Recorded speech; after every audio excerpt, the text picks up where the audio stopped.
For you white folks that think whiteness matters, to all of you white folks who believe that DEI, civil rights, and affirmative action is reverse discrimination, to all of you white people who think y'all's leader is fighting to restore jobs for you, I present to you Exhibit A, slavery.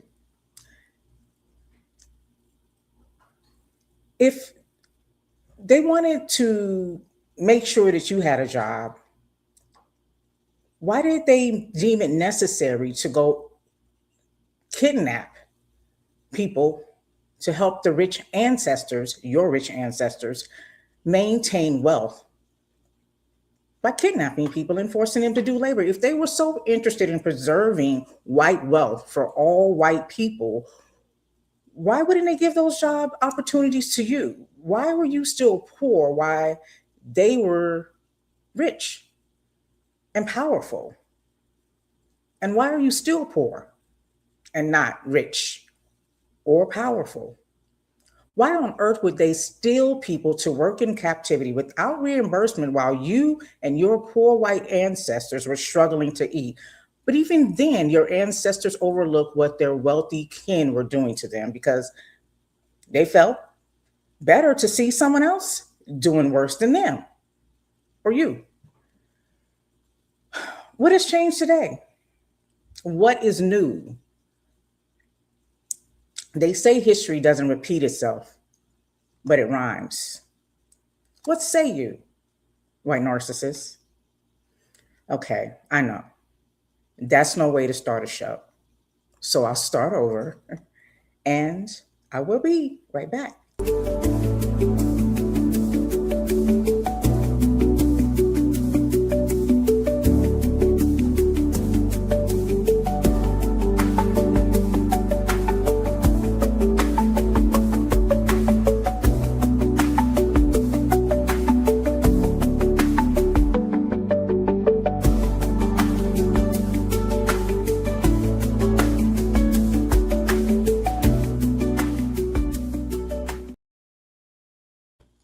Well, hello, and welcome to In Your Ear Radio. I am your host, Latoya. So very happy to be with you on this beautiful Saturday. It is so nice out here. It's in the 70s, y'all.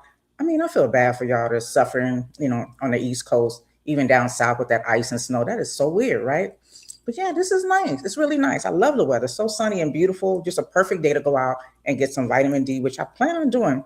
That's been a lot of time indoors. That's why I'm so light. You know what I'm saying? I need to go get some sun.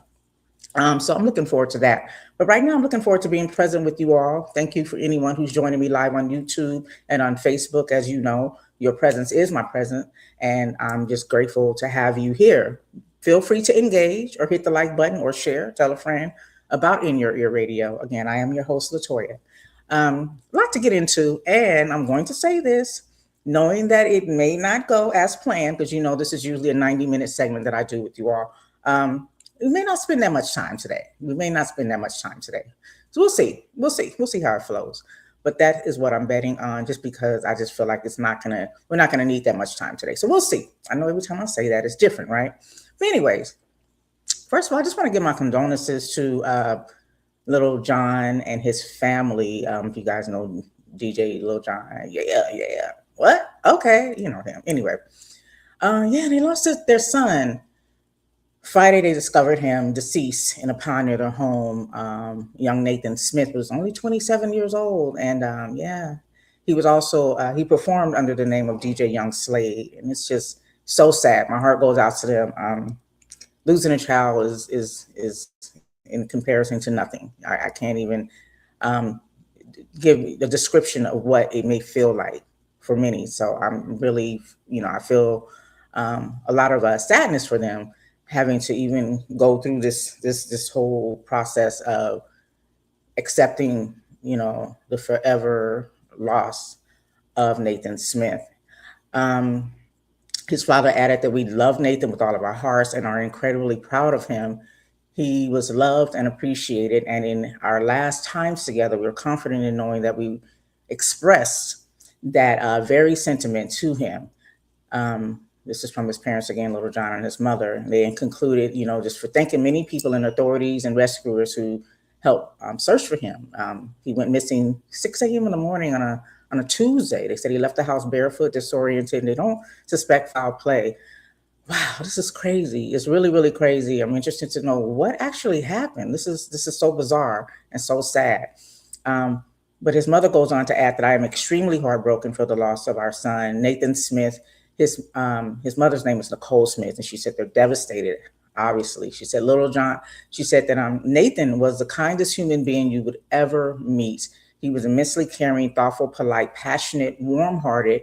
He loved his family and friends in his life to the fullest. And they said that their son was amazingly talented as a music producer, artist, engineer. Wow, Nathan Smith was also a graduate of the New York University. So yeah, so sad, so sad, so sad. Yeah, so hug the ones you love, treat those that you love good. Whenever you have the opportunity to share your feelings about them, don't be shy. Don't be shy. It's okay to be mushy because you just never know if you'll get an opportunity again, and you don't want to have any regrets, right? Anyways, yeah, but it's Black History Month, you guys. It's Black History Month, and there's so much excellence in Black history. There is so much excellence every day. A Black man, woman, or child is creating and making history, and it's just a beautiful, beautiful thing. And so when we look back and we reflect on those who have paved the way or done some phenomenal things that have brought us to where we are today. If you think about even the heating system, the cooling system, you think about heart surgery, you think about GPS, that's a Black woman. So many things that we use here and today. Think about Henrietta Lacks. Her cells are keeping people alive to this day, and she's been gone a very long time. So the impact that we've had is will not go unrecognized, thanks to us celebrating each year. And it's thanks to Dr. Carter G. Woodson, who began starting Black History Month, who started off as Negro History Week. We're in our 100th year of celebrating Black history, thanks to Carter G. Woodson. And I'm so grateful for him. For those of you who may not know who he is, he's a Black historian, late great Black historian, who dedicated his career to study of the Black life and Black history of the Black man, woman, and child. So he responded to this call to recognize us over 100 years ago this month. And he wanted to recognize the achievements of the Black men and women, and he noticed that they were not part of the nation's recorded history. So he founded Negro History Week initially, and a commemoration of the Black Past is what it was called, noted by a historian, journalist, author, and founder of the Association for Study of Negro Life and History. He called it the Black Past. Carter G. Woodson was born to enslaved parents on December 19th of 1875 in New Canton, Virginia. He died April 3rd of 1950. A beautiful day to live and a beautiful day to pass away. Rest in heaven to my nephew, Gaga. In Washington, D.C., he was 74 years old. Dr. Woodson is remembered as the father of Black history. So there was an inaugural celebration that took place in 1926 during the second week of February, a time when Black Americans had traditionally held celebrations to honor emancipation and the end of slavery in the United States. The week coincided with birthdays of President Abraham Lincoln, who enacted the Emancipation Proclamation in 1863. And yes, I'm giving an eye roll because there's some deep conflicting history about that. Revisionist history, the things that we were taught in school. And just a little sidebar, I always go back to when I think about history and our education as Black people here in the United States, I think about how there was a quote, and I want to say it was Malcolm X who said that the Jews would not allow the Nazis to educate their children. And here we are after slavery, post-civil rights, allowing predominantly white people who believe in their forefathers and the way in which they did things to educate us and our children. And so that's just something to reflect on, as we know that a lot of us are unlearning and unknowing things and finding out the truth when they're trying to keep us asleep. But yeah, so it was, a big deal, for him to do this, to reflect on Black history and to stand up and speak out on our behalf. But it was also Frederick Douglass's birthday. So it was recognized as well. In the decades that followed, the Week of Acknowledgement grew steadily in popularity. The Civil Rights Movement and an awakening of the Black consciousness that spread through cities and across college campuses helped transform the celebration from Negro History Week to Black History Month in the late 1960s. And in 1976, the nation's bicentennial president, Gerald Ford, became the first head of state to officially recognize Black History Month. He encouraged Americans to seize the opportunities to honor the too often neglected accomplishments of Black Americans in every area of their endeavors throughout history. So, growing up just through life, I've heard people say, well, it's always a conspiracy, right? conspiracy. And it was like, why we got to have Black history on the shortest month? They giving us something. They gave us Black history at the shortest month of the year. And really, they didn't give us anything. We, or Carter G. Woodson, took the initiative to recognize his ancestors and those who have made great accomplishments. He did that. A Black man did that. It was not given to us. It was recognized later because we were consistent with celebrating us in a month that he chose that happened to be his birth month as well. So just so you understand the history, that it was not given to us, the celebration of February, the shortest month in the calendar year. It was a month strategically selected by the late, great Carter G. Woodson, who left us April 3rd, 1950. And I have a quote from him. He says, "It is not so much a Negro History Week as it is a History Week." So it's not so much a Negro History Week, he said, it's a History Week. We should emphasize not Negro history, but Negro in history. What we need is not a history of selected races or nations, but the history of the world void of national bias, race, hatred, and religious prejudice. Okay. And so that's why he had to, stamp us in there, because we are a part of the fabric of the history of the world. And especially here in the United States of America, we cannot be excluded. So it's unfortunate that we even have to label it, give it a title Black. But that's we didn't create this. We didn't create this whole race thing. But shout out to Carter G. Woodson. Shout out to Black History Month. Shout out to everybody who's celebrating. I always feel really good and special during this time because I know I'm going to learn a whole lot of new things, revisit some things that I've learned before, and even learn more about them. So I'm going to share some of the things that I've been learning, new and old, and with you as it pertains to Black history. And one of the things I wanted to talk about is something I learned recently. Shout out to GB who's checking in on YouTube. I appreciate you. I appreciate you. Always first in the chat. Appreciate you for it. I learned just recently about Sylvia Du Bois. And if you're not familiar with her, I wanted to put a picture up for her, but I don't have one. But the description of her was a Black woman, 5'10", about 200 pounds. Can handle her liquor, can hold her liquor. Born 1788 or 1789, depending on who you ask, because she has reportedly told historians that she was born in 1768. So according to the record, considering that she passed May 27th of 1888, she would have been roughly 100, 101 years old when she passed. But if we go by what she reported, that the time that she was born was 1768, she would have been 116, which is possible. We got old people. We got people. I don't know how old the oldest living person is now. I wanted to say historically, it's been about 112 or 116, somewhere in there, right? If you don't focus on the Bible, because you be like 500 in the Bible, you can still be alive. Anyway, yeah. So anyway, Sylvia Du Bois. Okay. So I'll play this clip. I want you guys to hear how this lady describes it. And I follow her on Instagram. I can't remember her name right now, but I'll pull it up and give you her name in case you want to follow her as well. Ashley, she's Ashley, the Baroness, if I'm saying that correctly. So it's a Black woman who, she knows her history, or you can tell she has a love for history and telling stories of those who have come and went, and just giving us facts. Once we know the truth and we have an understanding of where we are in life and what these things actually mean. And so that's why I want to get into the history, even when we talk about the Super Bowl, which I want to get into as well. But again, this is her giving us a little history on Sylvia Du Bois. If you guys want to just listen in. When I told this story last year, but it is still by far one of my most favorite stories to tell. because this woman was absolutely not the one. And history has been lying about how freedom always worked, because they love to say enslaved people had to wait, pray, endure, be patient, hope somebody signed a document one day. And Sylvia Dubois said, or I could solve this problem immediately.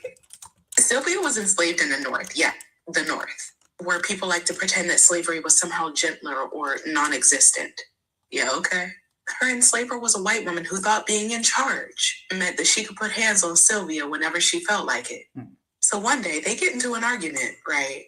And instead of stopping at words, this white woman hit Sylvia. Some accounts say it was with a shovel or a heavy tool.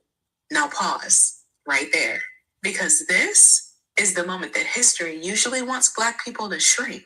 This is where we're told fear kicks in, submission, silence. That is not what happened. Sylvia looked around. She saw a chair, y'all. And she said, okay, we doing this. And she cracked that woman upside the head with that chair.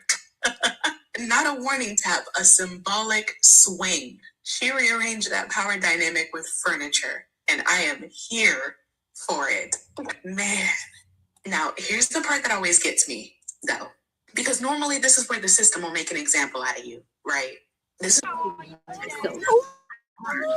except instead of Sylvia being killed or tortured, her enslaver's father steps in and basically goes, yeah, I don't want no smoke. I don't want this. You can go. And he frees her with his scary ass. Please, oh my gosh. See, man, if that don't crack that shit wide open, I don't know what does. He didn't free her because he suddenly grew morals, right? He freed her because Sylvia made one thing very clear. This arrangement was no longer safe. And listen, that's important, because sometimes freedom didn't come from paperwork. It came from somebody realizing that you're way more trouble than you're worth. And after that, Sylvia moves to New York. She runs a tavern, raises her kids, and tells her story loudly, as she should. She drags slave owners, she drags ministers, she drags polite society. She was given full I said what I said energy in the 1800s, y'all. There's a whole book based on her interviews. I'm going to put it below. And Sylvia does not clean this up for anyone. She's not trying to sound sweet. She's not trying to be respectable. She's not interested in white comfort. She tells the story exactly how it happened, like someone who remembers every second and stands by all of it. And that's why I love this story. I love Miss Sylvia, because she messes up the lie that resistance was always quiet, that survival meant waiting, that freedom only came one approved way. Sometimes freedom came when somebody crossed the line and found out immediately that was a mistake. That's not chaos. That's consequences. And that's not chaos. That's consequences. And so those stories are just so important, because in the time that we're living in now, a lot of people, some of us, have this attitude where we just feel defeated, right? We feel like they have what it takes to keep their knees on our neck. But that is a story of a woman who fought while being enslaved and fought back. And the funny part I love about that story is the cheer, because we know the story of the, is it Alabama, with the whole riverboat scene? It's like some things are just in our DNA, right? Like when we ready to fight, we're going to pick up something. But the irony of the cheer, right? So this woman was bold, and she was like, no, y'all not going to be beating on me. And that's one of the great things I found out, in this book, if you have not read it. It is about, slavery. It is about our people that were enslaved during that time. But it tells a different story, a story that you never heard in class, in school, at any level, unless maybe college. And then it probably was an elective at that term. But people fighting back, people who probably slipped something in the food, picked up a chair, did what they had to do in order to get away from people who were just devilish and mean and evil. And when I think about that story, I think about The Color Purple. You guys remember Oprah Winfrey? She played the role of Sophia, and she had that same attitude. If you guys can just reflect, there are people who were born. Remember, the Civil Rights Act came into fruition in 1964. So prior to that, literally Black people were having to step off the sidewalk when a white person pulled up. Black people were not able to enter into the front door of a business, even if they were entertaining. A lot of our great entertainers, Sammy Davis Jr., and the likes had to stay here. And I think about the history of Las Vegas at the historic Moulin Rouge, which I wish was still here in West Las Vegas, because even though they performed on the Strip and downtown, they were not welcome to sleep in these very buildings where they entertain these white men and women. And so there's just so much. And this is in our time, you guys. This is just in our time. And I think about that, thinking about Sophia in The Color Purple, where she had that energy in her. She knew that it was, you can't just be talking to me any kind of way. And nah, I ain't working for you. I'm going to try to play the clip and hopefully it works. And it also makes me reflect back to an incident I was telling you guys about last week, for those of you who remember the story and listened to it, where I was saying I was in an airport and this old white woman who, they claimed she had dementia, but she was calling everybody that walked by with her little tone lokes on them big black glasses people wear when they got cataract, the N-word, until I pulled up. And I remember telling this story, and I remember telling people that, my ancestors, I was just evoked from me, my ancestors. I just thought about all the times where they had to just accept being disrespected, like in order to get home safe, to stay alive, not because they were punks and they were weak and they were fearful, but it was a strategic way of returning home alive. And all of that came out of me. And that's why I approached that white senior citizen who was calling only people that walked past her that were brown skin or black the N-word. I just, I said some choice words to her, you know what I'm saying? And I did that for those who couldn't do that during their time. Let me see if I can play this clip of Sophia checking this white woman during the era. What year was this in Color Purple? Let me see if it'll work, y'all. We'll see. I guess I gotta press play. Let me do that. Look at that. That's the cutest beautiful face I ever saw. Can you give me some sugar?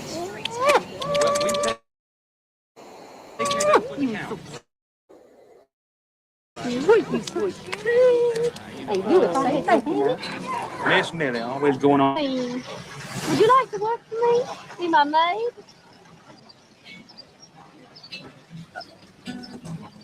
Hell no. I know the hell no. What did you say? Hell no. What did she say? Hey, can't you pump that crude a little faster?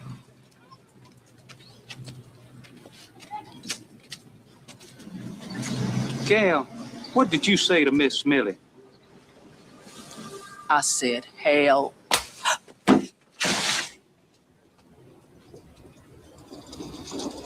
No, Miss Sophia. No, Miss Sophia, no!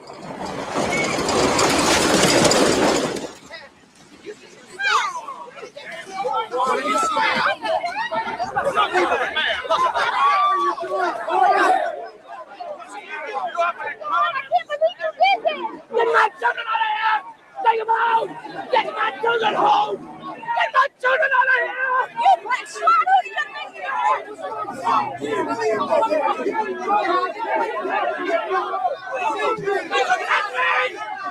alone! Touch me!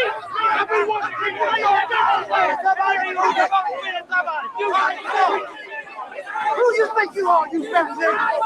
God! Thank God! Help me! Help me!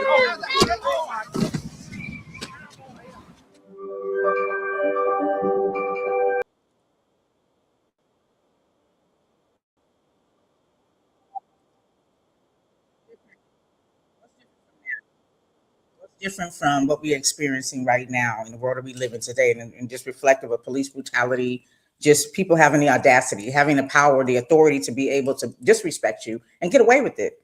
And wow, so I want to just shout out Sylvia Du Bois, who left us in 1768, but not before she whooped her enslaver's ass. Okay, she whooped that woman's ass, and she wrote a book about it. You like to hear it? So the book was actually someone wrote the biography for her. I think his name was C.W. Larison. He was a writer of Sylvia Du Bois' biography called Sylvia Du Bois, now 116 years old. A biography. It's funny how they spelled it. They had a different way of spelling back then, I guess. It's Biografy. The biography of the slave, no E on the end, who whipped WHIPT, her mistress, and gained her freedom. Gained her freedom is what it is, but it's gained in the description. So there's a book. She wrote a whole book about it. So she was bold and she had the audacity. Miss Sylvia, she went on to have what do you call it?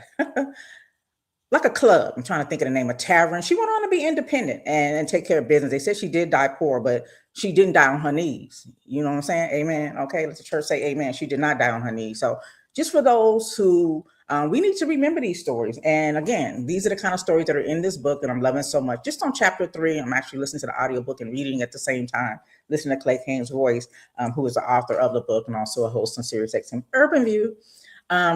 So yeah, I'm so proud of these stories, to hear them and just to hear the resistance, to hear of the resistance, because we know people fought. You hear those stories. Oh, Black people just, if you hear people like Kanye talking about, if I was a slave, or just people in general, if I was a slave, I wouldn't have. They have all these stories, but here we are living in a time that we're living in now, and those people talking wouldn't bust a grape in a fruit fight. You know what I'm saying? Okay, all right. Shout out to my mom, because that was one of her favorite sayings. I got all my lingo from her. Okay. I miss my mama too. So, the crazy thing is, when we talk about Black history and we recognize all of the greatness that we brought to this country and that people are used, globally, it's unfortunate that during the time of enslavement and even after, during the Jim Crow era, that even though the Constitution supported all humans, all humanity, whatever you created, having the right to patent, because of racism, unfortunately, people didn't get credit. Black people, women, men, and children did not get credit for the things that they invented. And there were situations where, for example, in the 17th and 18th century, there was a man who took a Black man's invention and went to have it patent. This particular invention was a cotton scraper. And so a Black man created a cotton scraper. His name was Ned. And it was he did it, but of course he couldn't get a patent. But the person who owned him at the time, Oscar Stewart, attempted to patent the invention and went to do it and was rejected, because kind of like how the court's supposed to work, the Supreme Court and those who are appointed to in positions of power to uphold integrity, justice, and fairness. They said no, because you didn't invent it, we can't let you have the patent. But unfortunately, with the way the patent works is, the patent protects your creation for a number of years. So basically, you can make a bunch of money. Let's say you invented Tylenol, or Tylenol is a brand name. So you invented what is it called? Let me use a word I can pronounce right now. Ibuprofen. Say you invented ibuprofen, and some of the brand names, just like Advil, right? So say you invented ibuprofen and it's working really good. So you can get a patent for ibuprofen, and for the years to come, you're the only one who can create this. Even if someone else comes up with your formula, it is illegal for them to use your patent. So you got ibuprofen sold up, right? And so you're making a lot of money. So if you don't have a patent and you can't have protections under a patent, then it's hard to make money. You can still sell your product, but other people can go and make that product. We see that a lot of stuff coming from China. A lot of people in there, Gucci and Louis, you know what I'm saying? But that's illegal. But what I'm saying is, basically now with ibuprofen, many different companies, again, a brand name is Advil, and there's others, Aleve. I think that's a form of, no, that's an naproxen. But there are other companies that make ibuprofen now. But initially there was a patent, and this one person got to capitalize and make a lot of money. And then, yeah, you can sell it. But if you don't have rights to that, then you're not being able to create generational wealth. And that's one of the things that you hear, the Black community speaks so strongly about, is because, people say, oh, pull yourself up by your bootstraps and now you're free. You have these opportunities. Yeah, but you've had much more time and much more help, by way of racism, other people, to build your wealth. For generations and generations, Black men and women have not had that opportunity. And each time that we, work diligently to build that, history shows us what people do. These people are so jealous and fearful of us just being prosperous, not bothering them. We don't put burning crosses in their yards. We don't go to their schools and try to gaffle them up and tell them go back to Europe. You know what I'm saying? We don't tell them, go back to wherever they came from. We drink our water and we mind our business. As soon as they see we're at peace and we're building and just enjoying our life and our culture, they come and they take away. So it's really sad. But a lot of the things that we talk about, all of the inventions that we praise our ancestors for and those who are here today, luckily can get a patent. But those in the past who invented things like the stoplight and peanut butter, different ways to use peanut butter and heating systems, and again, a navigation system. The list is so long of just innovative things that were created by way of Black men and women and even children that they will not be recognized for and don't get to capitalize off of because they were not allowed to patent. Not because the Constitution didn't support it, because of racism. So, I just want to take this opportunity. I know this, some of you may not agree with this because it is Black History Month, but white people, they be feeling the kind of way. Some of them, what I'm saying? Not our allies, but some of them may be feeling the kind of way about us highlighting what we do for 28 or 29 days if it's a leap year. So I'm just going to squeeze a little something in for you too, because you are a part of American history. And this is reference, it refers to Black history. So in this month of Black history, we're going to kind of highlight a little white history, all right? Just to give y'all a little breadcrumb so y'all can feel the kind of way. And we'll highlight a great invention by white people. And guess what that is? All right, time's up. Race. Ding, ding, ding, ding, ding, ding, ding. And along with race comes racism. So without this, a lot of what we're experiencing, again, I talked about patents. I talked about how, Sophia on The Color Purple, if you watch the movie, she was punished for speaking up, not just hitting the head with a gun and had a permanent scar, but she was taken from her kids, all because she told that woman, hell no, I'm not going to be your maid. That was enough to ruin her life and take her away from her family and friends for a long period of time. She, just to break her spirit.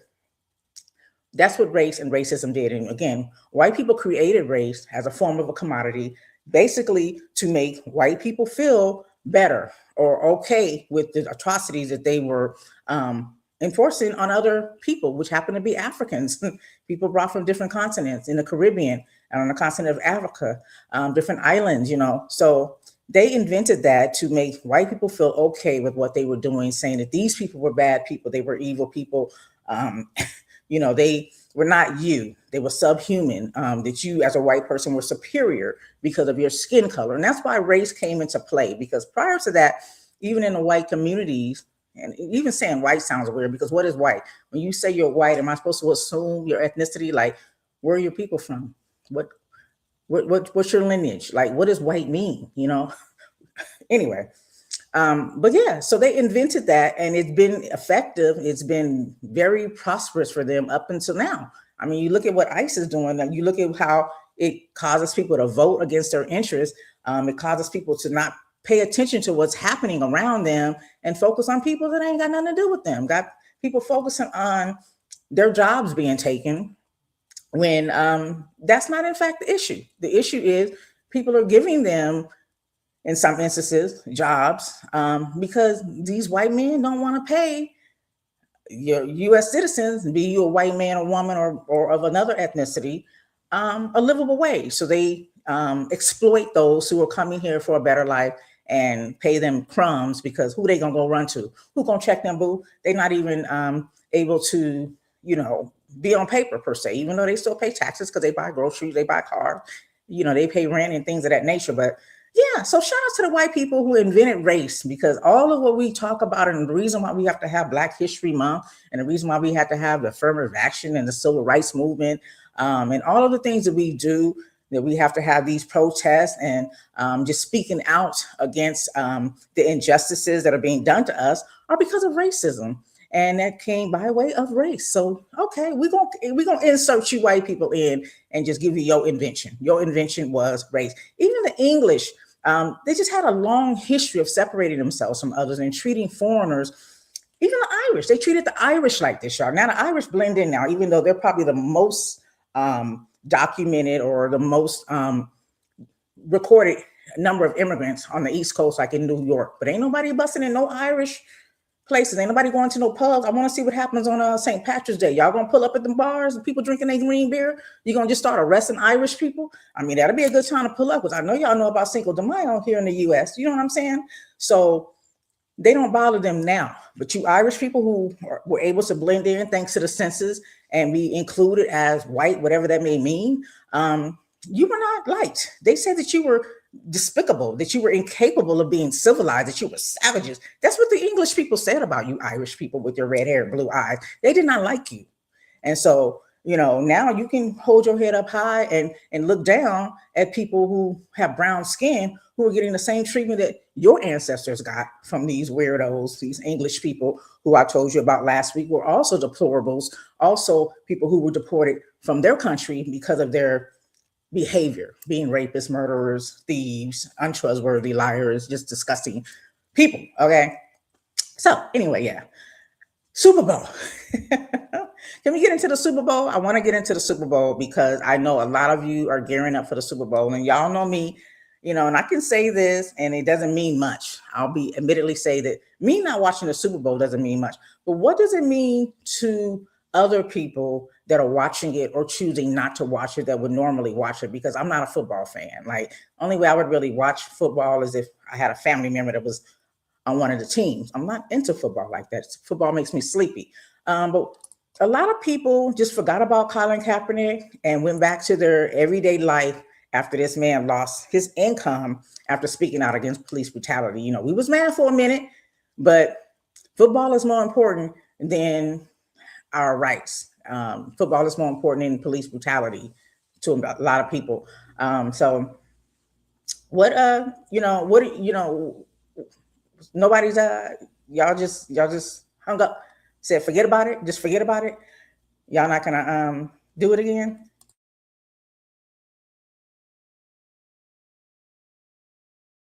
So y'all just decided that y'all not gonna excuse me, I have to pause for a minute, but y'all just decided that you guys are not going to fight against police brutality in a way of boycotting football or Super Bowl. That's the point I'm trying to make here. So how many of you guys are still boycotting the Super Bowl? Anybody? Anybody? Nobody? Let me know. Nobody. Okay. So yeah, the interesting thing about football, when I do, the way in which I partake is if there's a Super Bowl party, it's definitely always a good excuse for me to be around my family. I like to go where I'm celebrated and not tolerated, and that's a good place to be. So even though I don't watch it, not even a halftime show, maybe on YouTube later if people make enough noise about it, but I enjoy my family. So I know that a lot of us will gather together to break bread and of course watch the game. And so it's an opportunity for me to catch up. And the girls, we go in a corner and we chop it up about some other stuff. You know what I'm saying? So that is what I would do when it comes to the Super Bowl and partaking in the festivities, not necessarily watching it. But I found it interesting that why we use Roman numerals when it comes to the Super Bowl. Do anybody ever think about that? So this is called the Super Bowl LX. Like they naming it after vehicles. Now, ain't there LX out there? Is it a Lexus LX or something with an LX? I don't know. Anyway, I might just be making some up.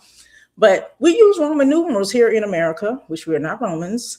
But we use Roman numerals to highlight the year, how many years it's been that there's been a Super Bowl. So LX represents the 60th year, L being 50 in the Roman numeral, and X for 10. 50 plus 10 equals 60. Why do we do that, y'all?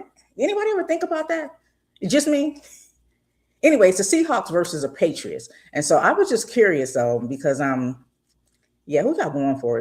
Which one y'all going for? The Seahawks or the Patriots? Yeah. And is there DEI in sports when it comes to basketball? And do we gotta worry about y'all getting enough black people? But do we gotta put in a act to make sure there's enough black people on the football team? We gotta use our affirmative action amendment to make sure we have enough players on the basketball team. Do we have to worry about DEI when it comes to sports? But yeah, back to this Roman numeral thing. So I was looking into it and I found it interesting that this comes obviously from the Romans. It was the Super Bowl. They use it particularly because they want to differentiate between the regular football season and the Super Bowl, because basically the season, the 2026 Super Bowl represents 2025 football season. And so you can't say Super Bowl 2026 highlighting the coming year, right? And 2026 is a whole new team that haven't even played yet. So the Roman numerals, according to what I read, help differentiate between the year and the number of years that the Super Bowl has been affected. So Super Bowl has been here for 60 years. So they use Roman numerals, not to confuse you with this being the Super Bowl for the 2025 season, if that makes sense to y'all. Also, they said it just for clarity, basically, yeah. It's just interesting when I think about, because I'm like, Rome, why is this so interesting? Then I start thinking about how, the Rome and the rise and the fall of Rome and things of that nature. And yeah, and it's like, what relationship does the United States play with Rome, and why do we use things like Roman numerals? I remember having to learn Roman numerals in school. Why would we have to learn Roman numerals? Not that it's a bad thing. You go to other countries and people are learning different languages. You go to places like countries in Africa or even in India, their predominant language that they're learning in school is English. I'm just saying.com. It's weird. But for us here in the United States, thinking about Rome and Roman numerals and why this is so important to us. And so I just was kind of interested in that. And so I just went down a rabbit hole, just learning things about the relationship of the United States with Rome, and a lot of our structure, our so-called democracy, having a Congress, a House, where there's a Senate and a Congress, is kind of like a derivative of Rome, except I remember a lot of stories about the kings and worshiping multiple gods, things of that nature. So, but the history says that a lot of our structure, our democracy structure, comes from Rome, and so we kind of, the United States kind of try to mirror that. Maybe they idolize that in some way. But one thing that should be notated is that Rome fell. It did not last. The Western Rome Empire was only barely 600 years old. And if you guys don't know, it looks like the United States is crumbling as we know it, and it's barely 300 years old. And I know the country's been here longer than that, but as an established USA, which stands for United States of America, has been less than 300 years. So are we going down that same trend, or will it happen even sooner?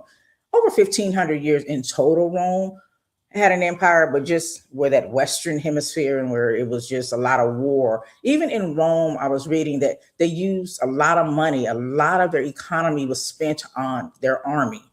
Sound familiar? A lot of our tax dollars, taxes was even created in an effort to fund the military here in the United States of America. And still to this day, the majority of taxes go to funding the military. Or ICE. I think even ICE might be getting more money. I don't know. I'm not really sure. I wouldn't be surprised. That's weird, but up there. Okay. So just interesting, weird things that I think about when I'm just like, why do we have Roman numerals for our Super Bowl? So that's kind of like what that's all about. And even I was thinking about Valentine's Day, right? Because I learned that that's also a Roman, I don't know, I want to say holiday or recognition. It has nothing to do with the Americas. Valentine is in reflection and remembrance of Saint Valentine, who was born in Western Terni, which is in Rome. He was considered the 3rd century Roman saint. So, next weekend, for those who are going to be wearing flowers and doing special things, wearing a lot of red and doing some things they might not do throughout the year, something special with a significant other. Yeah, that's all brought about in recognition of Saint Valentine, and they just welcomed him. They considered him a martyr. He was considered a priest or a bishop in the Roman Empire, and he ministered persecuted Christians. Actually died on February 14th in 273, and he was only 48. And so, yeah, they brought that here. That Roman man is celebrated on February 14th for his legacy here in the United States. So just another rabbit hole for some of you to go down if you're interested to learn more about the connection between the Roman numerals that we are taught in school. I don't know if they still teach it, because I know they took out in cursive, which is an English thing. And also just some of the traditions we have that aren't germane to this country, like Valentine's Day, which represents a Roman representative.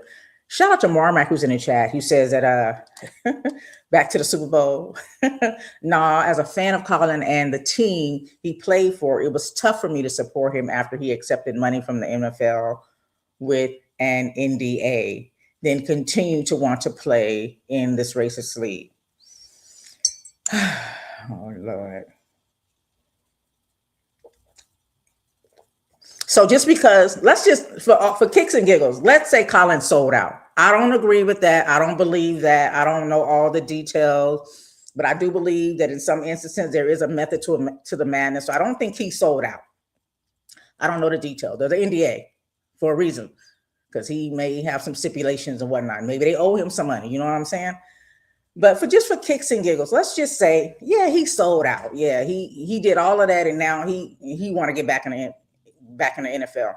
We know, I mean, and if you know someone who is a true athlete, a true football player or basketball player, I've seen these kids, like kids that love basketball and play, walk around with their basketball. You don't see them without it. Kids that love football, they eat, sleep in football. Their diet is good. Their education might not be all of that, but they're going to eat properly. They're training religiously, and they're doing everything they can. They have a love. It has nothing to do with money per se, because we know that the people that I'm speaking of are not at that level. They're trying to get to that level. I'm sure that's their dream, their aspiration.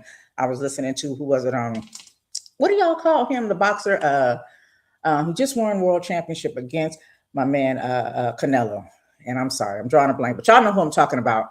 Oh, I hate when something's on the tip of my tongue. But he was saying how he didn't get into boxing for the love of the money. He got into boxing because he wanted to be a world champion. And that was just his overall goal. And so getting the money was a cherry on top. So I think about Colin Kaepernick in that same respect, right? I think he has a true, deep love and passion for the sport of football. So he just wanted to be there. You notice a lot of people who retire, they suffer after they retire. You know, some of that has to do with a lot of injuries. You know, you talk about CTE, but that's all they know. That is that they eat, sleep, and drink their sport, and football is one of them. So thank you, Bud Crawford. Shout out to my man. You know, your girl, I'm saying that brain fog, you know what I'm saying, y'all? It's a real thing. But yeah, so with Colin Kaepernick, he loves the sport. I heard him say that he wanted to play again. Y'all saw him try out and play again. So now that's our excuse not to continue to fight. So he dropped the ball. Again, this is just for kicks and giggles. Let's just say, yeah, he sold out. That means we should sell out too. Like we was only doing that because of Colin Kaepernick, or was it about the principle? Was it the principle that these NFL teams do not respect Black men and they don't care about police officers and the brutality that they inflict on our Black men and women and children? Like, okay, he fell off, so that means we still gonna watch now because he good. You know what I'm saying?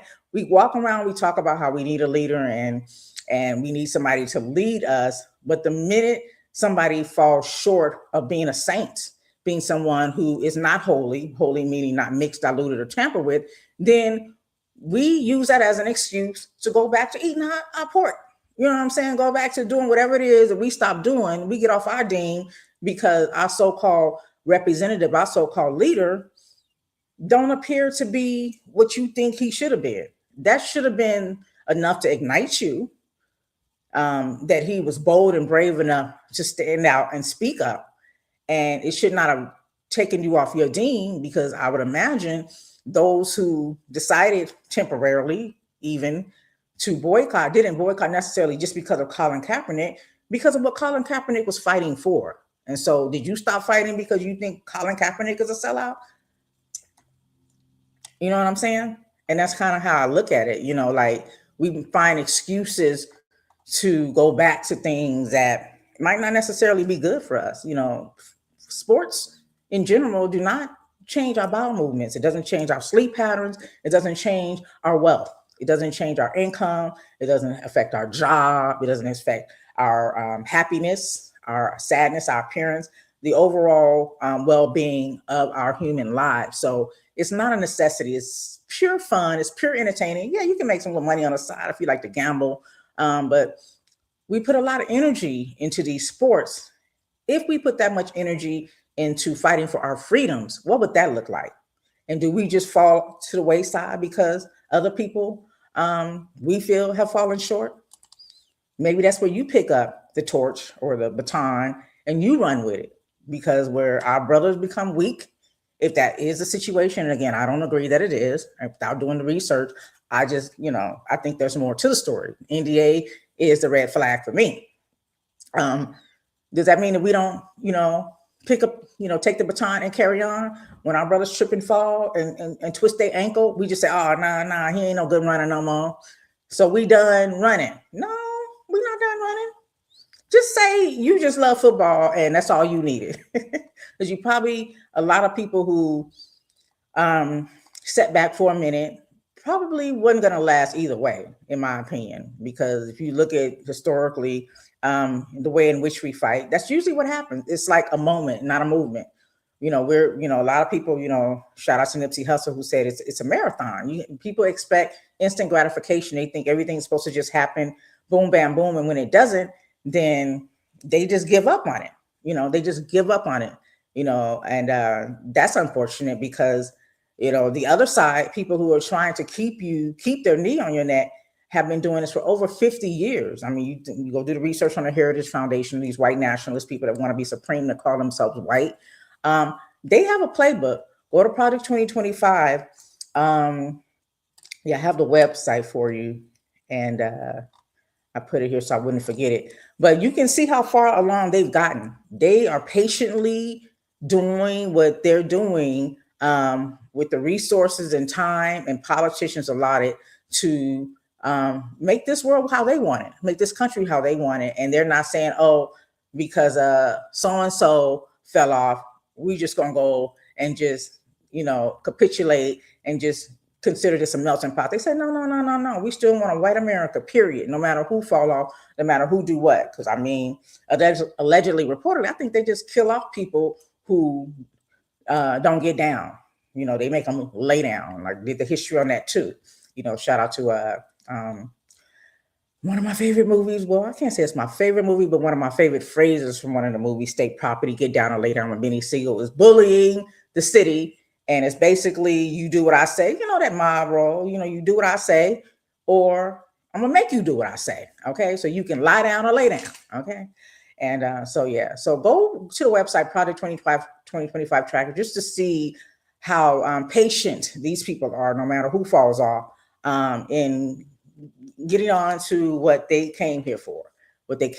So yeah, so people are still watching the Super Bowl, and I guess it is what it is, right? And Bad Bunny, I didn't know nothing about him until it was announced back in 2025 that he was going to be headlining by way of Jay-Z, who I think he's over the whole entertainment aspect of it, would be headlining the halftime event. So Bad Bunny, if you guys don't know, he is a Latin American man. He was actually born in 1994. His birthday's next month in March 10th. Professionally known as Bad Bunny, but his name is, what is his name?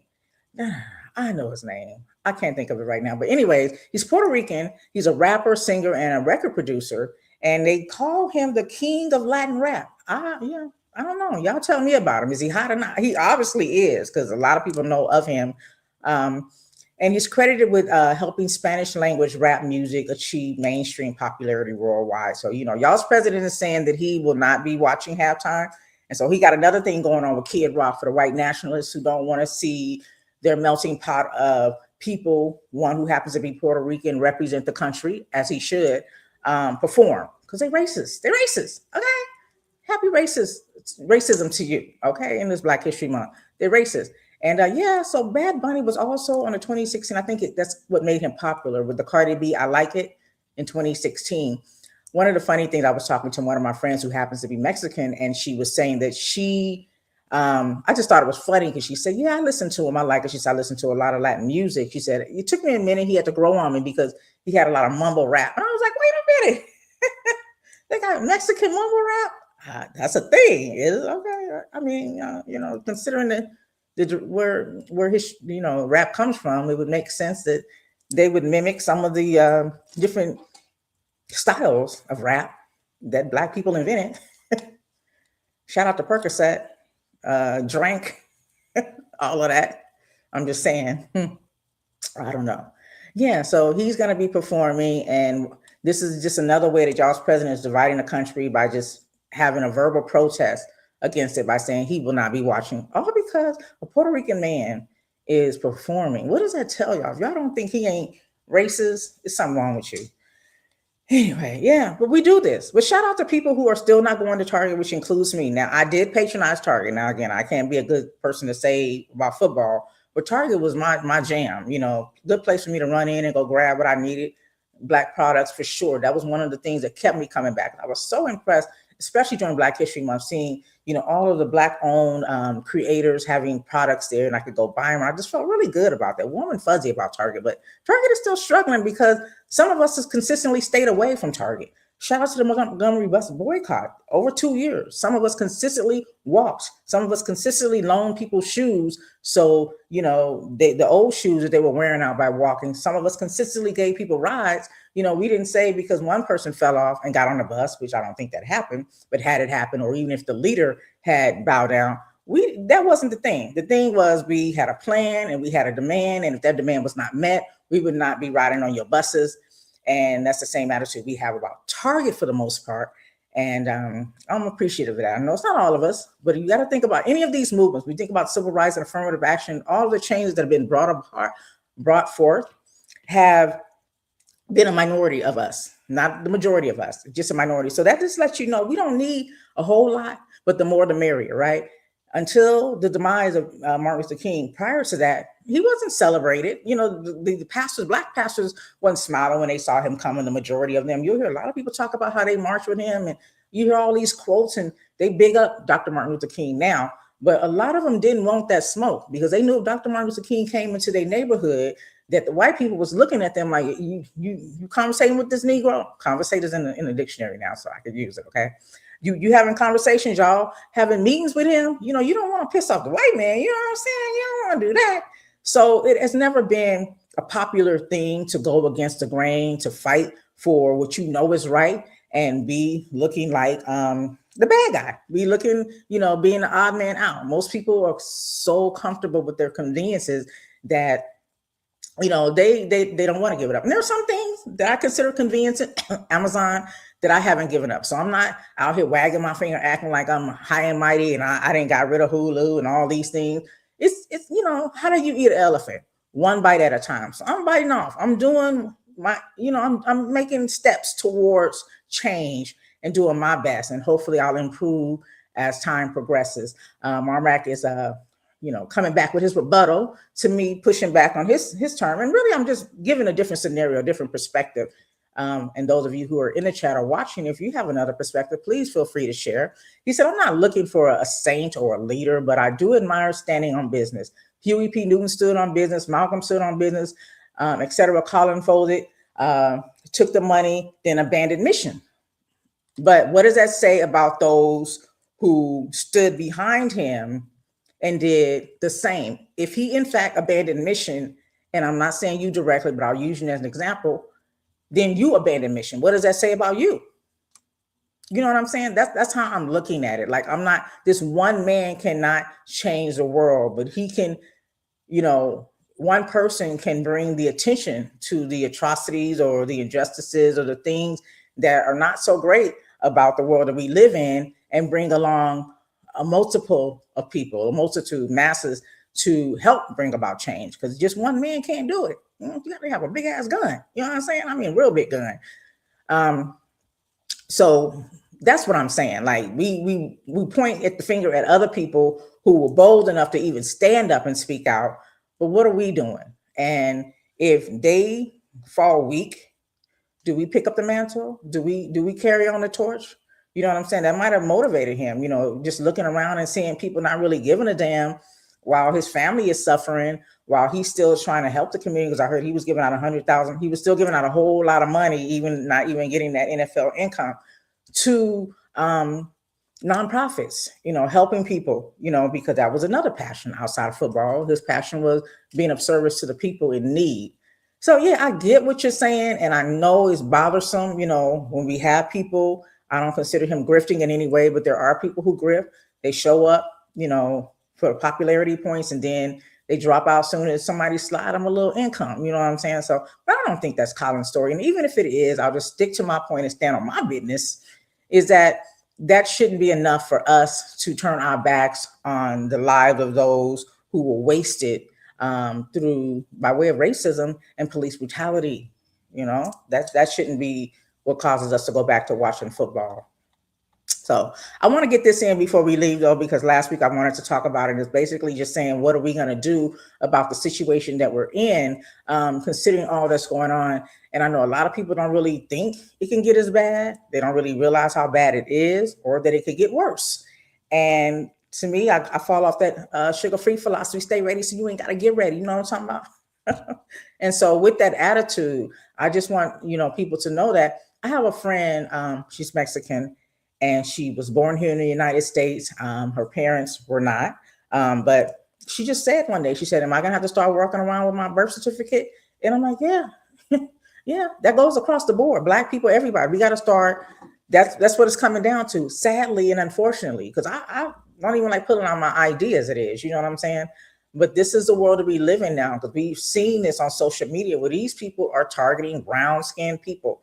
Black is an ethnicity. So when I say black, I'm not talking about people with the skin that matches the color of maybe asphalt or the night sky.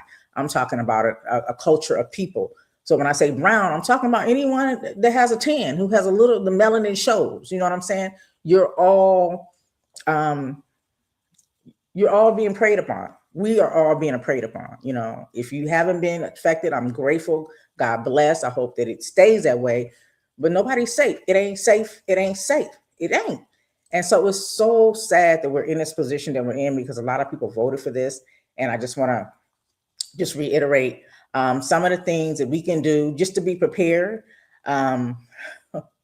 Speaking of being prepared, there was a story. There's a mayor that is, he's a mayoral candidate, and he's encouraging people or gangs, I think this is LA gangs, if I'm not mistaken, to actually go out and fight against ICE. Let me see if I can pull that up, because I thought that was quite interesting. And he's encouraging people to come out and fight against ICE that are part of the local gangs in that community. And again, he's a mayoral candidate, appears to be a Mexican man. Not sure of his name. I'll see if it's on here. But let me just play this, because this again, we're talking about strategy, or I'm going to kind of give some ways that we can be prepared. And this is what he considers a strategy to fight against ICE, because we know, we are looking at our government, and they don't know how to fight dirty. You know what I'm saying? When they go low, we get down in the mud with them. That's just what it is, especially now, because if we don't, it's costing people's freedoms and their lives, like literally. And people are losing sleep, because I was listening here locally. There's a school here, I think it's Legacy High School, where 44% of the Hispanic students, Mexican or Hispanic students, are not going to school because they're afraid. They're afraid. They're not even able to go get an education. Some of the things that some people take great pride in, they're not able to do that because they're afraid of being gaffled up by ICE. It's a real thing, you guys. It's a real thing. But this is what this mayor-elect is suggesting to the gang community, and I'll play this. My name is Rogelio Martinez. Rogelio, so he's Mexican. I am calling all 55 gangs in my beautiful city. 55? I expect a gang leader from every gang, all 55 gangs, and I'm not going to name them by name, but I'm calling the Latino gangs. I'm calling the Cambodian gangs. I'm calling the Filipino gangs. I'm calling the Black gangs. I'm calling the Pacific Islander gangs. I'm calling all gang leaders to meet me right here, Long Beach City Hall, this coming Monday. Why Monday? Specifically, I need you to be here to meet me in person to take back this city, because our leadership is not doing anything about it, and our police are powerless. Once again, let me be very clear. My name is Rogelio Martinez, your 2026 Long Beach City Mayor, and I need your help. I need to see 55 gang leaders here this coming Monday. We need to take back the city. Enough is enough. ICE needs to get out of Long Beach. And this is the only way that I know how to get them out. Peacefully but with strong force, but peacefully. And remember, the police are not at fault. The police are not doing anything wrong. I'm not here to defund the police. I stand with my Long Beach police officers, my men and women that serve the Long Beach Police Department. But they're powerless. They're powerless against ICE. I need your help. I need all 55 gang leaders to meet me here this coming Monday. And we need to take back Long Beach. Enough is enough. We cannot have any more innocent people be taken and detained. And here's the thing, because I know a lot of people are saying, yeah, where were these groups of people, when we say get out in the streets and we talk about maybe the Hispanic community, where were they at when we were crying out for their help and support? Well, that's easy to say for people who have no proximity, have no family, have no nieces or nephews, cousins, friends, or people that they love that are of the Hispanic community. It's easy to say that, that's their problem. For those of us who have people that we know and love that will fit the description, we probably will stand up and fight for them. We feel a way about it. And for those who don't, who just have a passion and a compassion for humanity and know and understand that, as Dr. Martin Luther King said, an injustice to anywhere is an injustice to all. So if this person over here is being mistreated and being dogged out, that means it could happen to you. What makes you so freaking special? Okay. And so that's the attitude of some people. And then there's a lady, if you guys don't remember her name is Sherry Johnson. I was like, she's 50 years old. She looking good. But anyway, if you guys ever watched Punky Brewster, she's a black lady she was a teen then, or a child actress from back in the day. So Punky Brewster, if you want to remember or get a picture of what she may look like, she has some pushback on that.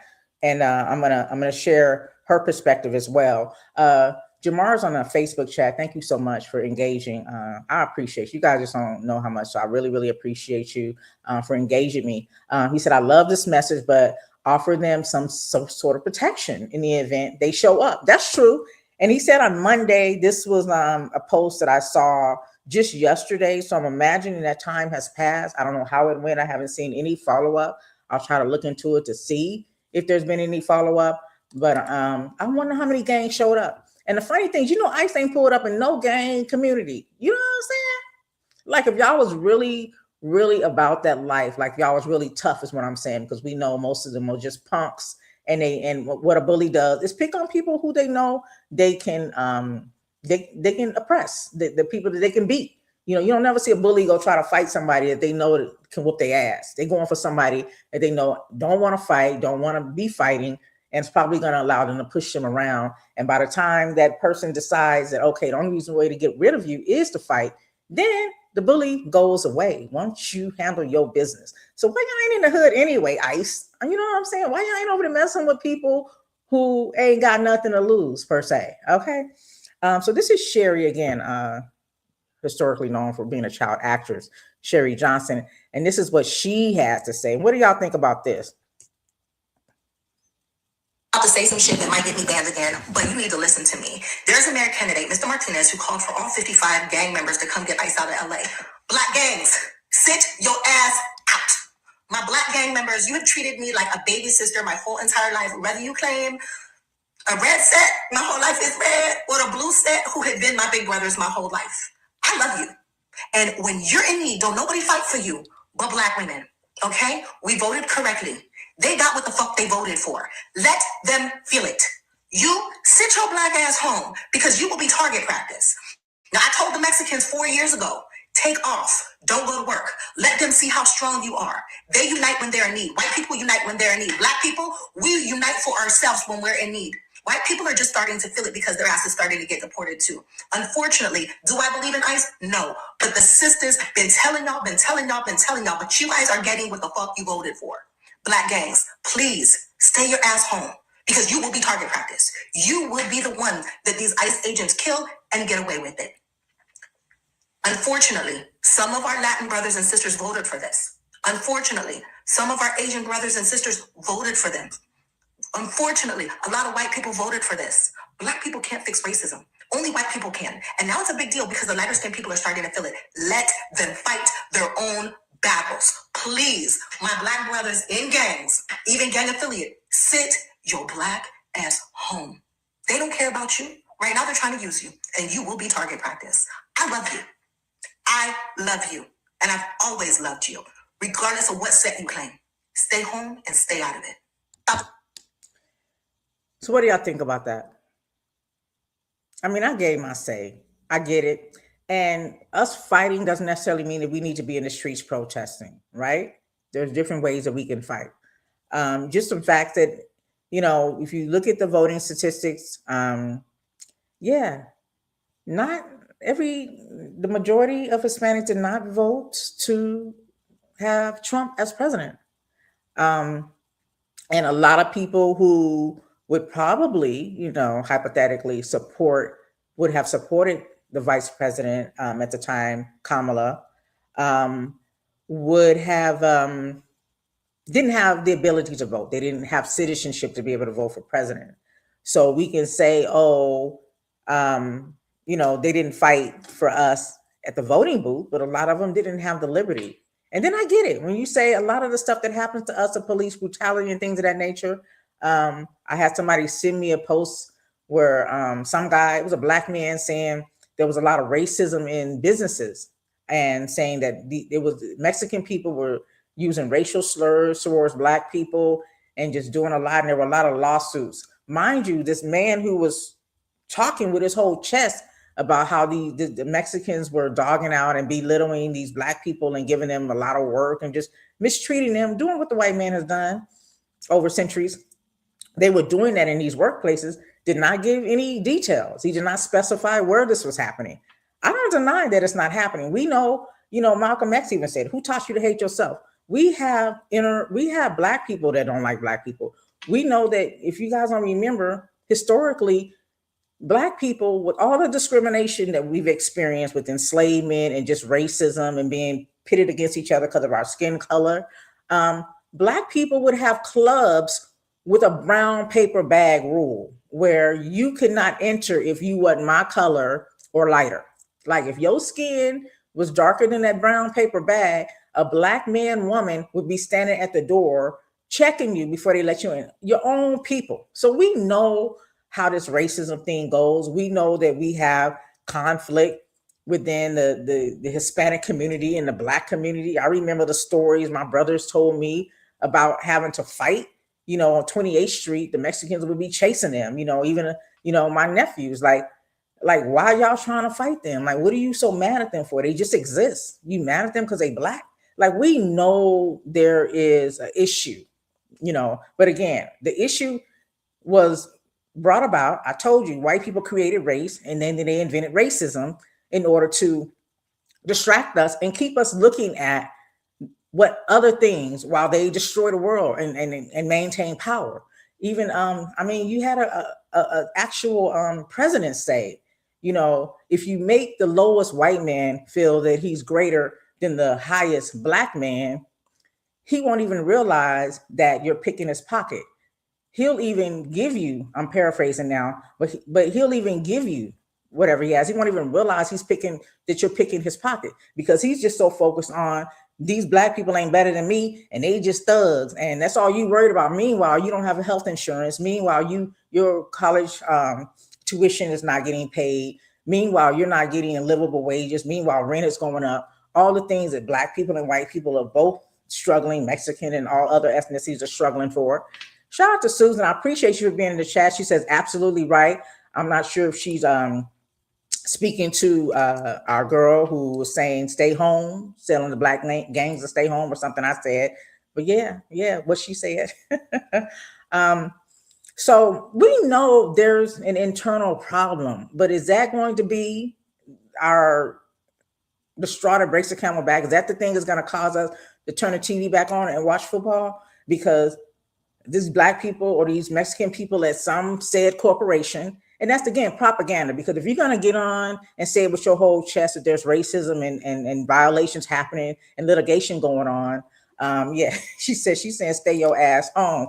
Yeah, I ain't mad at you. Like I said, there's other ways that we can protest. There's other ways that we can fight. There's other ways that we can stop this, because the reality is they're coming for us too.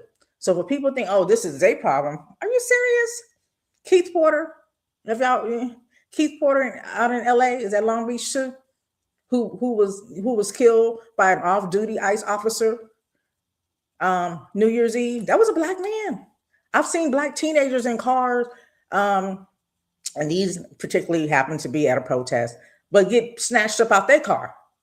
Black people are if you brown, yeah, you're a target, you know, and they start with where they start. So I get that. I understand that. I respect that. I understand and I overstand. I understand, some of people's lived experiences would cause them to not want to stand up for them people, but you can't look at it like you're standing up for them per se. You're standing up for freedom, justice, and equality in any way that you can. I wouldn't recommend us. I agree. Black women said it after this election. Y'all ain't seeing us in these streets, and y'all haven't. We minding our business. Like we paying attention. We doing what we got to do. We're still trying to motivate people in other ways to fight, because we're not going to stop fighting. I just told you about a woman who hit a lady with a chair in the 1700s, baby. Or was that the 1800s? Anyway, she was enslaved, and white lady thought she was just gonna, just keep her knee on her neck. She's like, "Nah, son, that's fuck that. If I'm gonna die, I ain't dying on my knees. I'm gonna die standing up. I am a woman. I am a human." And so that's what we have to remember. The fight doesn't end. It's ongoing. It's ongoing until we get to heaven, because they say in heaven there's just peace and harmony and there's no negativity. But here we know there's a combination. There's joy, there's pain, there's sunshine, there's rain. You know what I'm saying? Good times. What else he say? What else Frankie Beverly say? Was that Frankie Beverly? Joy and pain. Anyway. So yeah, but this is what I want to encourage people to do. Yes, I still strongly advise you to get your passports. I did learn, and I would encourage you to go to the passport website, the official U.S. government website, to learn more. But if you're on a fixed income, or you're getting SNAP benefits, or if your income supports it, you may get a discount to get the passport. So look into it. You got time, right? Look into it. If you can't afford to get it, you might be eligible for some discounts. Getting a passport, that's very, very important if you need to just get up out of here, right? But having things that you may need if the power goes out, getting a generator. I've talked about, buying a whole livestock, like maybe teaming up with a family on your street, in your community, and buying a whole cow. Okay, y'all got deep freezers, to split that up and share it. Get paper maps. I got to reiterate, paper maps. Teach your kids how to read them, because we came from these generations. For those, look, I go back to 8-tracks. Okay, I know I look like I'm 25. But I go back to 8-tracks on y'all. Okay, I've been around for a minute, so I've seen the progression of technology. And so I learned to read maps and things of that nature, because there wasn't always MapQuest, and now we have a whole navigation system that just tells us where to go. Ooh, shout out to E40. So yeah, get the maps, have them on hand. You need global, you need, United States maps, you need local maps for your area, you need maps for maybe even outside of the country. You got to know how to navigate without technology if you need to get and go. You don't know. If an asteroid here, what you gonna do? You got to know how to get up out of here. Get with your family and get a code name and a code word, right? If an emergency happens, on your voicemail, do something like, for example, I heard somebody say this. They said, when you're camping, make a voicemail that says, "Hey, I'm lost. I'm here at this point of reference," and so people can find you. So maybe your battery dies on your cell phone, but when people call, they know where to come looking for you. So have a prepared voicemail to where if there is something crazy that happens to where you don't have access to communicating with people, your voice message can be a communication resource. Also, get your radio, and it's recommended to get the solar radio system, a two-way system, to where, you think about, was it Verizon, where the phones went out, right? People couldn't communicate. Nobody has a landline anymore. I've been telling my sweetie, we need a landline. That's not an internet phone. Your cable company and your other businesses will sell you an internet. But again, that's attached to this whole satellite system, right? A landline is different. The information travels differently. So if you don't have a landline phone, which is a wired old school analog style, get the two-way radios and a solar. That way you don't have to rely on batteries. Nothing wrong with having backup batteries and rechargeable batteries. But what if you don't have access to electricity? What if you don't have a generator?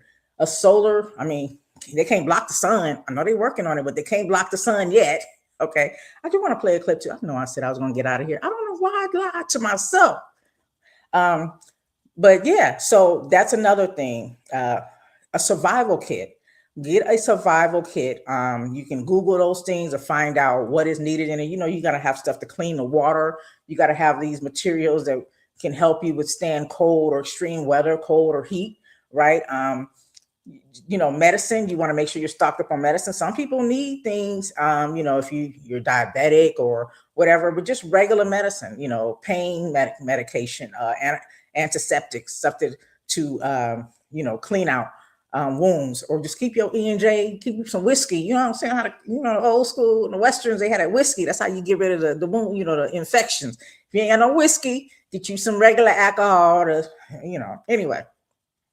But yeah, you got to carry and a compass. So that's a form of a navigation system. You know, in the military, in order to know which direction they're going, they just lick a finger and feel which way the wind blows, right? And that's how they know what position they're in. So a compass, if you're walking around with that, a lot of us have them on our watch. It'll tell you which direction you're in. So make sure you know northeast, south, and west. You know what I'm saying?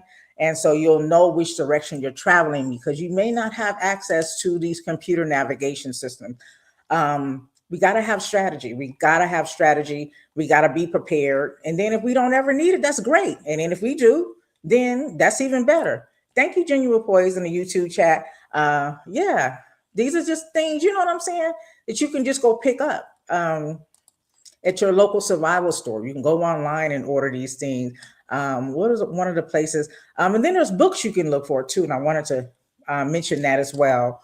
There's books that give you information on, you know, how to travel if you need to get up out of here. And one of the books that I was listening to Karen Hunter on Urban Brew. She was talking about a particular book. And one of them was Getting Out, Your Guide to Leaving America. And that's by Mr. Ermham. And I know I messed up his name. So let me just post this book. And this will give you more instructions, a guide to leaving America. So, you know, it's updated, came out, I think, in 2012, but it's been updated since. So you can read that to kind of get an insight on where to go. I know I got a cousin that said, I'm going to Canada. You know, hopefully the laws don't change. When I watch Handmaid's Tales, Canada was definitely an ally to people who were seeking asylum. You know, we talk about people that are seeking asylum coming from different countries that are at war, and they're just, you know, just being treated bad, and they fleeing with whatever they got on. You know what I'm saying? They come in here with flip-flops. You know what I'm saying? They on cardboards. Like, people don't do that just so they can come here and take your jobs. Like, they fighting for their lives, y'all. Come on. Like, how dumb are some people? And so maybe check out the book, and I'm going to check it out too. That'll give you some information on good places to go if you need to get up out of here. And then there's also another kit. It's called Bug In and Bug Out. It's an urban survival manual. And it says that you can build your home defense plan and prepare for chaos, and be ready to create, evacuate, with 40 plus detailed action-packed things that you can do during, you know, in the event that society just breaks down. So, you know, knowledge is power. And if you know where to go, or at least you have an idea, then you can at least save yourself and those that you love during these times. Because as we see, these people are not interested in trying to save us. We got to try to save ourselves. So I wanted to definitely reiterate that, and I'll try to mention that every week, because, you know, I think that's super, super important. And a lot of these things we can get ourselves right now, and we should. Gaddafi's son has been assassinated or killed. I know if you guys have been listening to me regularly, I talked about how, you know, when y'all haven't heard anything about this current president that was stolen from Venezuela. You ain't heard nothing else yet. You ain't heard about no court hearings, nothing. Last you heard, him and his wife was abducted. And they said captured, but they were actually abducted. And globally, they're saying that's against the law, but we haven't heard anything. Nobody's taking him to court. We haven't heard anything. We don't know what's going on with that. We just know these people might still be locked up, won't let me out, or they might. We don't know. We don't know. And they're trying to flood us with these Epstein files, which I don't got time for because I don't see anything coming out of it. It's salacious. It's sad. It further puts a stamp on what most of us already know about some of these people who we consider devils. And by way of what they're doing, they talk about cannibalism and just the rape and all the things that are happening. But I can't get involved in that because there's too much other seriously imminent threats happening to us, and it will be a direct effect on us. And I think they do a lot of things to try to keep us distracted, but we don't know anything about what this Venezuelan president is. And I talked about a few weeks ago how a lot of people are like, yeah, oil price is going to go down. And even if gas does go down, we know that's not because of that oil, because oil just don't get pumped up and you just travel. It's a whole process. It take a while to get that oil to do what you need it to do. But I talked about Gaddafi, who was assassinated, and he was the president over Libya. And basically all he wanted to do was detach his country from the need to depend on U.S. currency. So anybody, I talked about several people who have been taken out, and again, referencing the Venezuelan president as well, that have been taken out because they don't want to play the United States game anymore. So, you don't hear a lot about this unless you're watching foreign news or reading foreign news. But Gaddafi's son, this is according to international news reports, he was killed recently, 53-year-old. They don't say how. His sister reported it. And interesting. And these are the kind of things we have to pay attention to because there's boots on the ground in Nigeria now. So the U.S. is out here acting up. That's why I go back to, being prepared for what might happen next, being able to maintain and sustain. Maybe you got to get tents and all that other stuff that comes in the survival kit, because it's really, really going down, y'all. And it's really, really sad.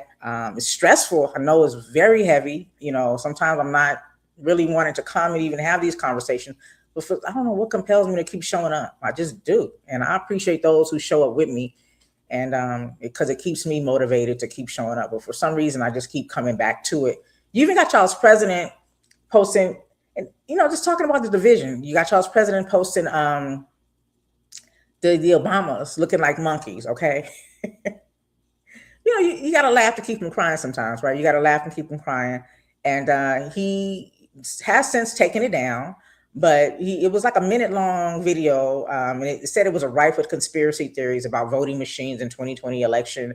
And it cut short a clip of the Obamas in a monkey form and dancing to the tune of "The Lion Sleeps Tonight" at, referencing the 1961 song featured in the Disney hit The Lion King. And and you got caught in the Congress. If y'all don't know Tim Scott, he's a Republican in South Carolina.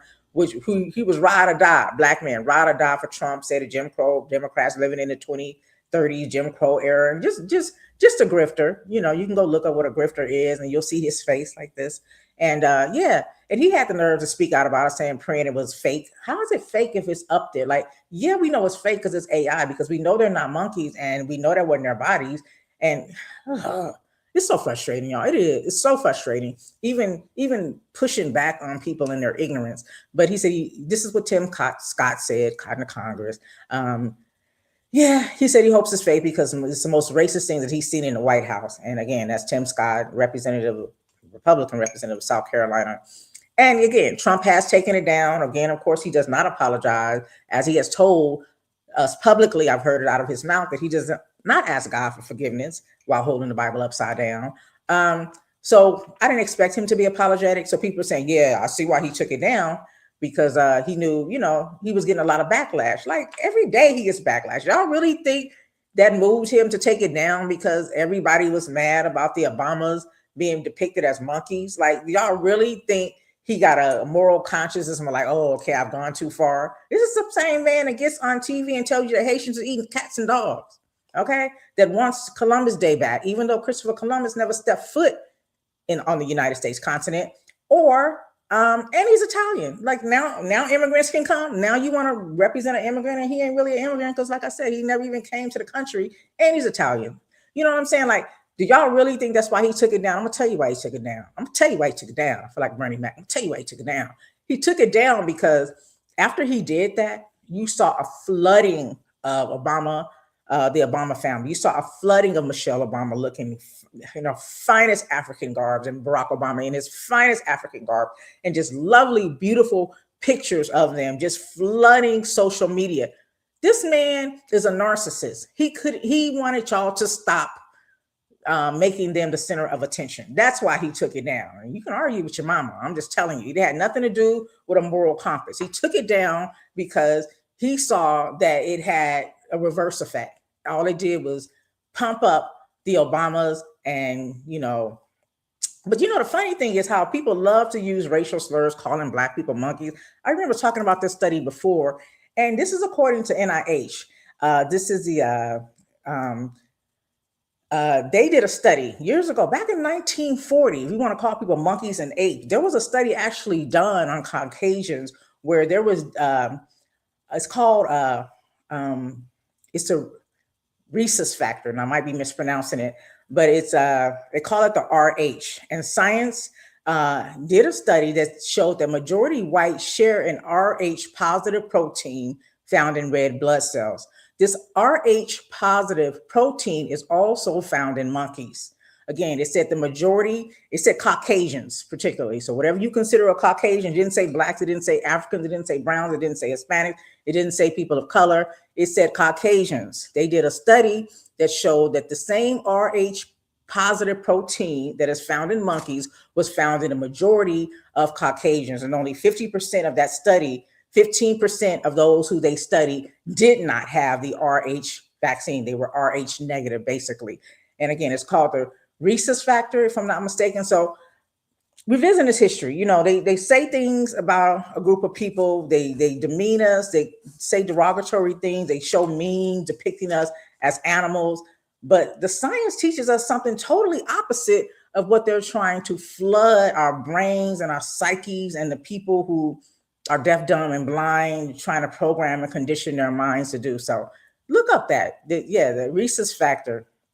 So you know what I'm saying? And then I'll be watching I ain't never seen a story where I read once where a man died after letting a horse penetrate him. And then there's recent stories of these crazy white people penetrating horses and other animals. You know what I'm saying? Like, but y'all, and I'm only talking about the beasts, they're your cousins, but that ain't you. I ain't talking about you. I'm talking about your cousins. I'm talking about them, not you. So, don't feel away. Just, I'm just saying that because I'm tired of people trying to dog out Black people. This Black History Month. Okay. So I'm bigging us all the way up. Yeah. And, dang, I guess I underestimate myself. I wanted to get this other clip in, and I'll do that. Michelle Obama, she had a pushback. I don't know if I played that before. I'll play that. That she said a long time ago about him. I don't know if I played it last week. When Michelle Obama had something to say about him. I know I didn't get into lining up the Holocaust or just Hitler's regime with what's happening now, but just go read that Project 2025 website, and it's pretty much in line with what Hitler's plan was, and his successful attempt was. But let me see if I can get this Michelle Obama up.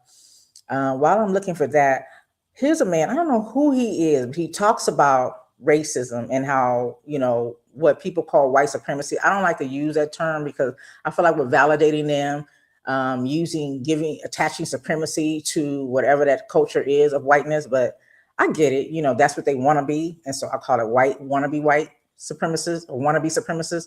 But here's a man who talks about how this is the fabric of the United States. Racism, like I said, I gave y'all credit during Black History Month for y'all great invention of race and racism. But he talks about how it's not going anywhere. It's a part of the fabric of this country. And so I'll play that while I'm looking for Michelle Obama's clip as well. If you are African American or any member of the global majority living in the United States, in my opinion, you need to completely abandon the idea that you're going to end racism in America. Not because racism is acceptable, it's contemptible. It's evil. It's a civilizational disease. But you need to abandon the idea because it is baked into the operating system of America. And you are wasting precious time, energy, and resources fighting in a battle that was designed to be unwinnable. I mean, think about it this way. If you lived in a region where tornadoes were a regular occurrence, would you spend your life trying to campaign to end tornadoes? Would you organize protests demanding that the atmosphere stop producing severe weather conditions? Would you dedicate your existence to trying to convince the sky that tornadoes are morally wrong? No, you would accept that tornadoes are just a part of the climate of that region. And you'd build storm shelters. You'd develop early warning systems. You would construct your homes with reinforced foundations. You would create evacuation plans. You would prepare. That's practical. I know you'll be mad about that comparison because you'll say that racism isn't a natural disaster. Racism is not a force of nature. I agree with you. But when a tornado comes and rips apart your house and your property and your family and your life, you're not worried about what caused it. You're worried about the fact of its impact. And you should do the same thing with regards to racism when it rips apart your life the same way. Because white supremacy in America is a permanent feature. It's a permanent feature of America. It's a permanent feature of Western society, of so-called Western civilization. It's as much a feature of that as just as much as tornadoes in Illinois, or blizzards in North Dakota, or earthquakes in California. You're not going to eliminate racism in the West any more than you're going to eliminate rain in Seattle. It's not going to happen. It's a part of the weather system. It's a part of the weather system in America. It's a part of the environment. It is the climate of the West. So don't take my example of a tornado as me saying that racism is natural. No, it's unnatural. It's absolutely unnatural, but it's also structural. It's engineered, and it's maintained by foundational civilizational incentives. That's why ending racism becomes the perfect moral treadmill. You run, you sweat, you suffer, you post, you march, you beg, you vote, you educate, you plead, on and on and on. And the machine of Western society, that machine just updates itself. They patch all the holes, they rebrand the language, they, hire a diversity officer and keep doing what they were built to do, what that system was built to do. And you don't understand how you've been on that treadmill, how you've got tens of thousands of steps in, right? How you've been on there for hours and hours and gotten nowhere for years and years, for decades and decades, for centuries. The fight don't end, y'all. The fight does not end. And, that doesn't mean we stop fighting. No, that does not mean we stop fighting. I'm not sure if I'll get that Obama clip, but Michelle Obama clip. There's so many other clips that I want to share, but I'll get to them next week. And I'll leave us with a little levity, just the audacity. This is from my guys, 85 South show. I know some of you guys watch the show with DJ Young Fly, Clayton English, Chico Bean, and Carlos Miller. And they kind of just summed up what these people are, like revisionist history and just how they just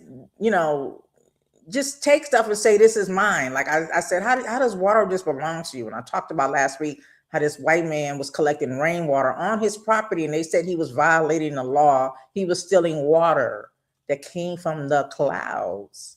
And we see a lot of this. So this is a little levity, because we got to laugh to keep them crying. So I'll play this before we get out of here. But I definitely want to thank you guys, as always, for listening, watching, and chatting. My day ones for sure, y'all. Y'all hold me down, and I appreciate you so much. It does not go unnoticed. I love and appreciate you for just showing up for me and engaging me. And it keeps me motivated. So I want to thank you all.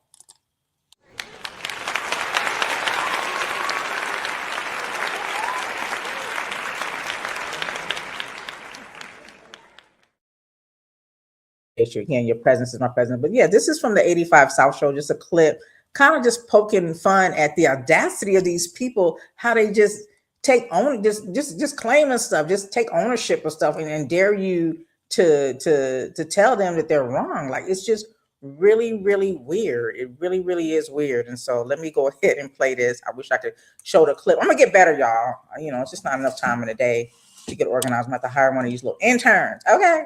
But here it is. This is them just poking fun at the audacity of these white people. Basically what they saying is, we the Mike Tysons of the world. Pull up on the boat, right? see some land. Take it. You see the people and Kill them. act like you trying to get some resources from them. Act like you gonna help them. Act like you gonna help them and say, learn how to live out that shit. And kill them. And then y'all act like the original people. Listen to this. Listen to this. Hey, act like you been there the Act like whole you been there the time. whole time. Hey, they close. Hey, tell them they wasn't there. Tell them they wasn't there. And when they want it back, say, what you talking about? Land. They own no land. The nigga who gave it to me, he gone. They're cracking up. They think they can own land. This is our shit. Okay, hold on. You gonna own your house. But they got this allowed. Hey, when you die, where's my house again? It's still my shit. Look, I'm gonna make you pay for it. But it's mine. Yeah. We can't forget about no fruit. No more fruit. It's free. Who? Charge them for it. Charge them more. Hey, You crazy. You crazy. hey. What we got the most of? Water, right? We got some oil too. No, we got the water. We got a lot of It's water. more water on Earth than anything. Charge them for it. Charge them for it. No more drinking. Make them drink. Make them pay for the water. Dehydration is a motherfucker. Tell them they gonna die if they don't drink it. And they gotta come from us. It's gotta come from us. You own something. You own something. You goddamn. You own something. And people who live in the ocean, tell them that's ours. That's our water. That's our water. That water belongs to America. You gotta pay for that. Every plot. All of it. If a motherfucker got a boat, you gotta pay for it. He gotta pay for the boat. You know what? Someone gotta cover that boat. Insurance. Let them think we gonna cover that bullshit. Hey, if something happens, don't even pay him for it. We gonna come up with something in the room. We be like, what you say? No, wait. Hey, don't give him none of the money back. No. Listen, it's the big bro. They won't know. They'll never know. No, they so fucking nice. Look at them. They cooking. Hey, let's make them go to work. Let's set it up where if you don't work, you won't have shit. But even if you do work, you still can't buy shit. Because you gotta pay taxes.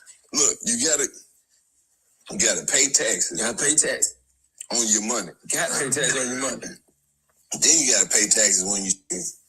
Basically, what? Listen, where is the lie, you guys? Where is the lie? We got to laugh to keep from crying. We definitely do.